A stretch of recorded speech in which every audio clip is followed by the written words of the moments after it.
I need to do a little bit of a lead up for this video. This is episode 3 at the White Birch Clan. The highlights that I'm going to share with you are from that second location, that gifting bowl number 2. When I'm in that second location, as soon as I get started, I feel like I'm being watched. I'm being observed. I don't have any bad, sense of danger, and I don't mean to sound like a broken record, but it's important that I do tell you that I am an empath, and I've picked up on that a few times over the years when I'm walking through the trees. I've been shadowed. In any other circumstance, in any other situation, you hear some of these stories that are out there, and they thought they were being followed, and they're filled with terror, and they're scared. Not so much for me, right? They're not here to harm us. Again, I don't watch a lot of what's out there because I try not to take too much outside influence into me, into my mind and my heart and my body. I would rather keep it between me and the clans that I go and visit than it is just between me and them. It's not outside thoughts, outside influences. There's others that are talking about Bigfoot and Sasquatch, what have you, and a lot of fear-based opinions about Sasquatch, right? Even the word Bigfoot. I had one of the subscribers let me know too that there was, some psychic medium out there saying the Bigfoot don't like the word Bigfoot. I really, truly don't think it matters. And it was never a derogatory word to describe them. You've seen the tracks in the ground or the sand or the mud or what have you, the snow. They are huge. That's a Bigfoot. That's a Bigfoot, right? And it went from there, and it's nothing. You hear skunk ape, smelly man, hairy man. There's a lot of names out there for a lot of the different tribes too. Had different names for them. Skookum, which is that's a bad one. There's an old word that the Cree people used. A lot of these the generations that are here now probably don't know the word or never heard the word. But I'm thankful I had my mother, who lived to be almost 97 years old, and they used the word aswita. It's an old word. It means they're watching, are always watching. Or my mother told me stories of when she was just a young girl, and they would travel through, from one settlement to the other settlement, or they were staying in their teepees and hunting in the Caribou Mountains. She remembered hearing the stories from her elders. They knew the Bigfoot were coming through. They knew they were coming through an area where the people were, and people just stayed quiet. The dogs knew enough to stay quiet, which is a very important thing to remember. All of our dogs here over the years, the first time back in 1972, I was just a 4 years old little boy, and our dogs, we had 2 dogs in the yard, and the one was a border collie.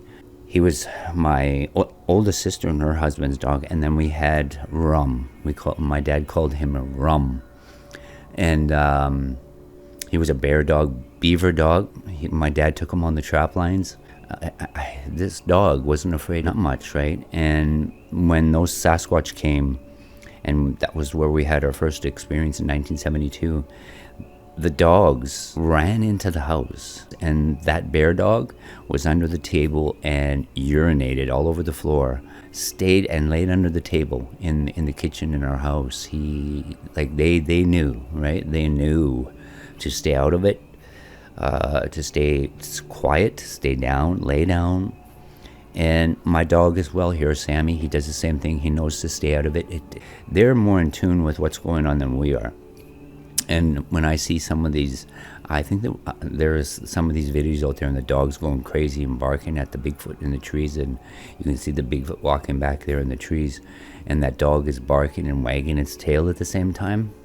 I'd imagine that was a setup, right? It was set up, and the dog actually knew who it was out there in the trees, even if they were in a Bigfoot costume. Just saying. That's just my opinion. But I would say be careful what you watch. Be careful what you see out there. And it's not what we've been experiencing. I'm experiencing a lot of that. Paranormal. It's very, very paranormal-like activity, right? And you know what? I have a little moth flying around right here, right now. It's winter. But if I see a fly, I leave them alone. If I see a moth, I leave them alone, because they're telling me, and it's 10 for 10, that we're going to have warm weather. You pay attention to nature, and it's got all the answers there for you, right? It's got all the answers there for you. If you're in tuned enough. A lot of people dismiss all of it, and they rely on their phone weather information or the TV.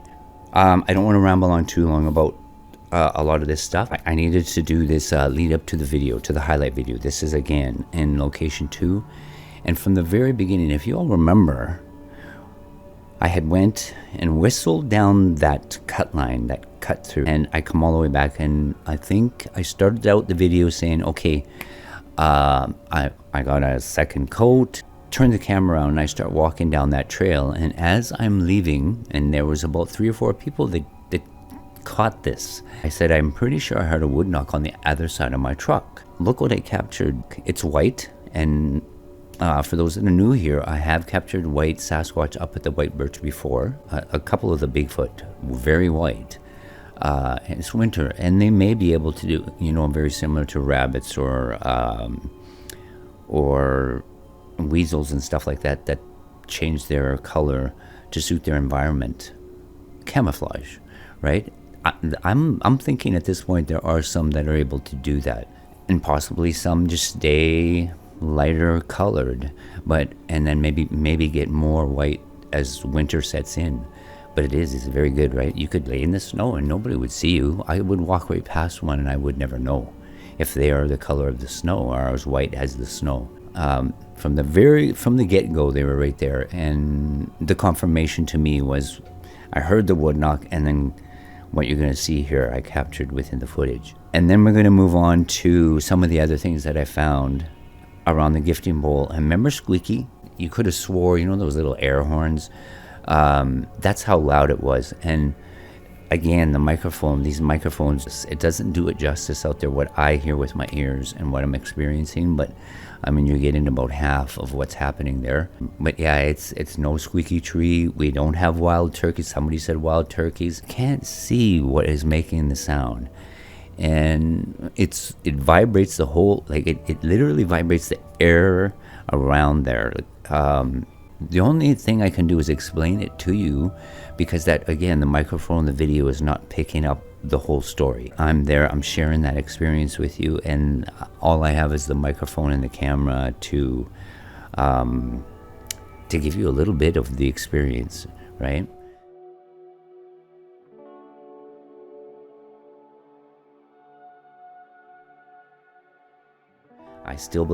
I believe this, right? I know what my eyes look like, and I don't have hair around my eye other than my eyebrow. This eye shows up in the reflection of my glasses, and shared this still image with you right there as it happened. I'm gonna take that little video clip, we're gonna slow it right down, we're gonna zoom in and watch. This is very important. Watch how that eye pops into the reflection of my glasses. It just doesn't gradually form there. It's just boom, it's there. It's the right lens on my glasses, but you can see I blink a couple of times. You can see my eyelash blinking behind the reflection. Again, I had some people, I don't know if they can't go there, or if they don't believe in such things or reflections, or that these beings are able to be there without us seeing them. For those that are just coming on board, I don't see them in front of me, but we're picking them up on my glasses. That will be the second video. And we're going to go back to the gifting bowl. And as I'm finishing up there, I'm getting ready to leave, and there's a few things that I captured, right? I want to bring up the Squeaky, but I may have captured something, and this may be a spirit or a spirit type cryptid or being. This is when I finished up at the bowl and I was walking out. I need you to pay attention to this one area behind me, and you're going to see an orb form. It seems to bounce back and forth. It appears there, and it's moving around, and it would be right where I had the bowl before I moved it. This orb is showing up right where I moved the bowl from. And then immediately after that, you'll hear Squeaky. And I turned in that direction and I said, see, now it's over here. And I'm looking back there where this orb is. This very well could be where the sound is coming from. I'm not sure, but where there are Bigfoot, there are orbs. That's 100%. Even here when I'm speaking, a lot of times I don't know if they're here today. It's kind of early. Usually it's later at night when I shoot these videos. There are times when they're more active, and a lot of times I'll shoot these videos midnight, after midnight, right? And we're sitting, I think we're at 6 o'clock in the evening right now, so it's kind of early.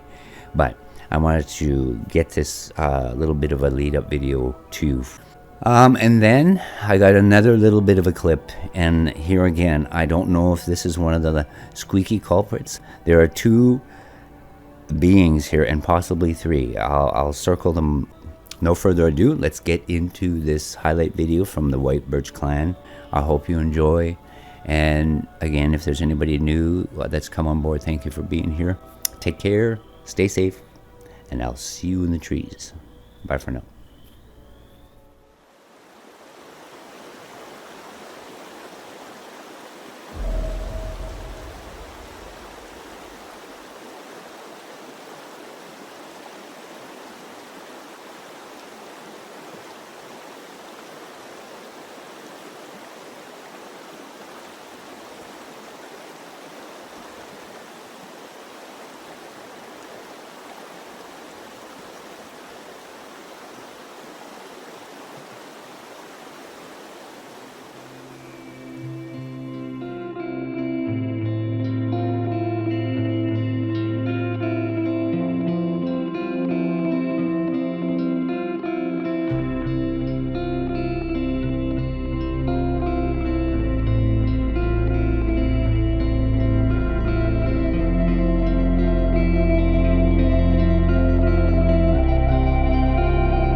See, there's that low moaning, and now it's over there. I can't see you. In spot. Waiting. See, there's that low moaning, and now it's over there. I can't see you.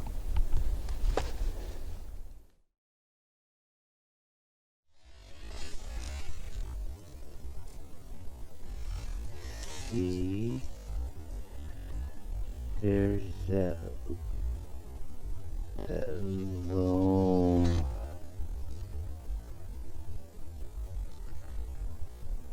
moaning, and now it's over there.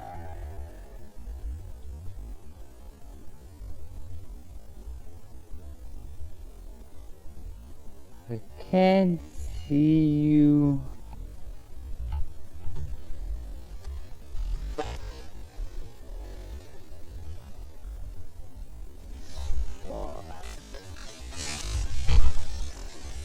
Waiting.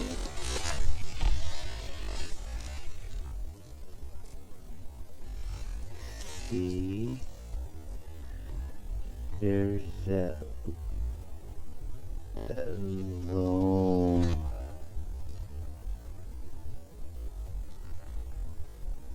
moaning, and now it's over there.